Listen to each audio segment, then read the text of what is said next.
আসসালামু আলাইকুম ইয়া হালাল কবর। এটা হলো আমাদের সবার শেষ ঠিকানা, যেখানে আমাদের সবারই যেতে হবে একদিন না একদিন। কেউ এই দুনিয়াতে থাকতে পারবো না, সবাই এখানে যেতে হবে। এই কবরস্থানগুলো আমাদের বাংলাদেশে নয়, এটা কোরিয়াতে। আমাদের বাংলাদেশে যেরকমের কবরগুলো লম্বা সরু আকারে রাখা হয়, আর এরা এই কবরগুলো চিহ্ন করে রাখে আর কি। অসংখ্য এখানে কবর আছে, এই পুরা এরিয়াটা ধরেই এদের এই কবরের জন্য তৈরি করা আর কি।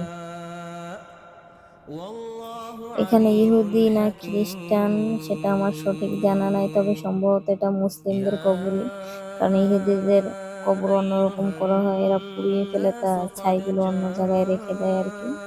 আর মুসলিমদের এরকমই রাখা হয়। তো সবারই এখানে একদিন না একদিন যেতে হবে।